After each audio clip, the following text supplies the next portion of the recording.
우리나라를 대표하는 SUV가 무엇일까 생각해보면 반드시 역사성이 고려되어야 할 것 같다는 생각이 드는데, 바로 이 SUV의 계보를 생각해보면 스포티지 역시 대표 차종으로 언급될 만하다고 생각합니다. 무려 30년이 넘는 역사를 지니고 있는 이 차량은 우리나라에 판매되고 있는 SUV 중 가장 오랜 기간 동안 생산되고 있는 차량이라 체급과 상관없이 조상님이라는 호칭도 자연스럽게 받아들여지지 않을까 생각합니다. 최근에는 하이브리드뿐 아니라 LPG 파워트레인까지 내세우며 효율적인 차량이라는 이미지를 만들어냈는데, 소비자들의 다양한 입맛을 고려하고 있다는 게 좋은 평가가 나올 수밖에 없다고 생각합니다. 현재 판매되고 있는 스포티지는 5세대 NQ5로 2021년 풀체인지된 모델입니다. 당시 익스테리어의 대대적인 변화로 소비자들에게 신선한 충격을 안겨준 바 있습니다. 여전히 개성적인 외모로 지금 당장 이 디자인을 갖추어 출시된다고 하더라도 전혀 어색하지 않은 모습을 보여줍니다. 한눈에 훑어보면 디자인이 다소 복잡하게 구성된 것처럼 보이지만 세밀하게 살펴보면 널찍한 그릴이 헤드램프와 같은 덩어리로 묶여 있어서 제법 심플하고 단정한 느낌도 제시해주고 있습니다. 지금 봐도 참 디자인이 오묘하죠. 이 모델이 이렇게나 개성적인 디자인을 취득한 배경에는 젊은이들의 취향에 있습니다. 자동차는 수천만 원을 호가하는 물건이기에 자주 바꿀 수 없다는 특징이 있죠. 그래서 어느 정도는 보수적인 이미지를 갖추어 있어야 하는데, 최근에는 신차 출고 시기가 점점 빨라지고 있습니다. 심지어 취향도 많이 덜 젊어져서 20대나 30대뿐 아니라 50대 분들도 스포티한 감각을 원하고 있습니다.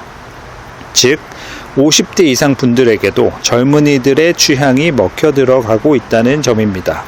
이러한 시대적 배경이 스포티지를 회춘하게 만들었고, 기아의 대부분 라인업들을 공격적인 외모로 변형시켜 주고 있습니다. 이러한 배경을 생각해보면 스포티지 페이스리프트는 여전히 젊은 감각을 녹여낼 수밖에 없는 의무를 지니고 있다고 봐도 무방할 것 같습니다.